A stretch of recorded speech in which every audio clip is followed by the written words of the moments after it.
શ્રી ગણેશાય નમઃ. અહીંયા જે ઈલાજ કરે છે તે હું નિમિત્ત છું ખાલી. હનુમાનજી મહારાજ કરે છે. કોણ કરાય? જે પ્રમાણેનું નામ છે એ પ્રમાણેનું કામ છે. નામ છે હનુમાનજી મહારાજનું ચેતનાનું. એવું નામ છે ચેતનાનું. એ જ પ્રમાણેનું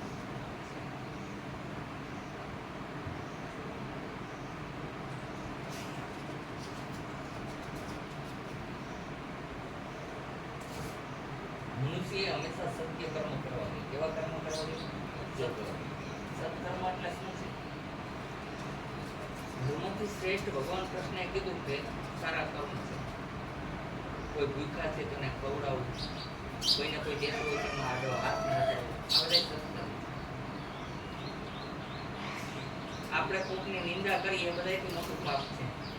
કોકની આગી પાછી કરીએ, કોઈ ખવડાવતું હોય એમાં ટાંગો આડો કરીએ, એ બધું પાપ છે. આપણે દઈ શકતા નથી તો કોઈ દેતા હોય તો એને પણ રોકવા. કષ્ટ કેને છે? તો કે શરીરની અંદર આત્મા છે એને કષ્ટ નથી કાંઈ. કષ્ટ કેને છે? શરીર. જે નાશવંત છે એને તકલીફ છે કે નહીં? બધાને શરીરને તકલીફ છે. તમે જોજો, આંખોને તકલીફ છે, કાનને તકલીફ છે, નાકને તકલીફ છે. તમારી વસ્તુ છે પણ તમારું કેવું નહીં માનશે. તમે કહેજો છે કાન તું કેમ માંદો પડી ગયો છો? સાંભળતો બરોબર નથી, થઈ જા આજો. નહીં થાય. તમારો છે તોય નહીં થાય. થશે? તો આમાં તમે તમારું બધું કહો છો તો આમાં તમારું શું છે? તમારા અંગ પણ તમારું નથી. તો જગતની અંદર કોઈ વ્યક્તિઓ છે તમે એમ કહો છો મારી છે, કઈ રીતની એમ સમજવું તમારી છે? તમારા હાથ, પગ, નખ, કાન એ પણ તમારું નથી. તો આ જગતની અંદર તમે જેને જેને ગણો છો કે આ બધા મારા છે, શું તમારા છે? કોઈ તમારું. આપણે નાહકની ચિંતા કરીએ છીએ. કેવી ચિંતા કરી? નાહક, ખોટી, જેનાથી કાંઈ મળે એમ જ નથી એવી ચિંતા કરીએ.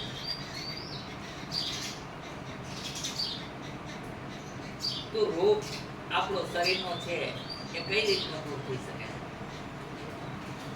સત્કર્મ કરવા જોઈએ, ઈશ્વરને પ્રાર્થના કરવી જોઈએ, હે ભગવાન, ગયા જન્મમાં મારાથી કોઈ અપરાધ થયા છે તો એ મને આ જન્મ સમાપ્ત કરો. મારા પૂર્વ જન્મનું કોઈ પાપ છે જેને કારણે કોઈ કર્મ ભોગવી રહ્યો અને આ જન્મે પણ જાણતા અજાણતા મારાથી કોઈ પાપ થયા હોય તો મને સમાપ્ત. તો ઈશ્વર બહુ દયાનો સાગર છે. રાવણને કીધું હતું કે તું એક વખત મારી પાસે આવતો રહે, આટલા બધા ગુનાહ કર્યા પણ હું તું એમ કે મને માફ કરી દો એટલે હું માફ કરી દઈશ. રાવણ સમજ્યો એ મનુષ્ય પણ સમજતા નથી અને કાને પરેશાન થાય છે. જો સમજી જાય છે એને કઈ તકલીફ. સૌથી મોટા શાસ્ત્રમાં લખ્યું છે કે સૌથી મોટા છોકરાઓ માટે એના માતા પિતા છે. આજે મા બાપ કોઈને ગમતા નથી. ઘણા લોકો ઘરની બહાર કાઢી મૂકે છે. વૃદ્ધને જવાનું ક્યાં? આ હિન્દુમાં જ વધારે જોવા મળે છે. મોગડિયનમાં જોવા નથી મળતું. આપણે હિન્દુમાં જ આ વધારે જોવા મળે કે અમુક ઉંમર થાય એટલે મા બાપ ગમતા નથી. એમને પૂછ્યું ક્યારે કે તમે અમને જન્મ કેમ આપ્યો, કઈ પોઝિશનમાં અમારો ઉછેર કર્યો, એને પૂછો ક્યારેક તો ખબર પડે એને કેટલી મુશ્કેલીનો સામનો કર્યો ત્યારે તમને પેદા કર્યો હોય, ઉછેર કર્યો હોય. માં ભીનામાં હોઈ ગઈ હોય, હુક્કામાં હુવડાયો હોય અને તમે સમય આવતા એનું સન્માન ન કરો તો એને દુઃખ થવાનું છે. થાય કે ના થાય? પિતાએ એના આટલું સારા કપડા ન પહેર્યા હોય, એ તૂટેલા પહેરીને ક્યાંક લગ્ન પ્રસંગમાં વયો જાય થીગડા મારી, પણ તમને નવા લઈ દીધા હોય છતાં એને ન સમજો તો દુઃખ થાય. આજે આપણે કાંઈ વાત ન હોય તો આપણે તાત્કાલિક કઈ મા બાપને તમને ખબર ન પડે, એને ખબર મોટી પડતી એટલે તમને પેદા કર્યા. આ એનો ગુનો છે બિચારાનો, ભૂલ કરી દો. જો એને શોખ જ કરવો હોય તો તમને નદીમાં ન પધરાવી દે, પણ નહીં, એને એમ તું ઉછેર થાય, આ જીવનની અંદર કાંઈક ઉત્પન્ન થઈને કાંઈક મારું નામ કરેલો, સારા કર્મ કરે. જેમ આ ખેતી છે એમ આપણે ખેતી છે. સેક્સ ને મૂર્ખ લોકો એવું સમજે છે કે આનંદની જ વસ્તુ છે. સેક્સ એક ઉત્પત્તિની વસ્તુ છે. જેમ એક ખેતર છે એમાં ઘણી બધી વનસ્પતિ થાય છે, ઘણી બધી વસ્તુ બને છે ને, ઘઉં, ચોખા, આ તે બધું, ડાંગર, શેરડી, ઘણું બધું બને. એ જ પ્રમાણે આ જીવનની અંદર પણ સારા નરસા બધા રીતના માણસો પેદા થાય છે ને.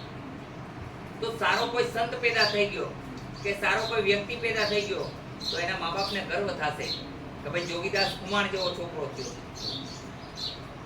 એના મા બાપને નાશ થાય.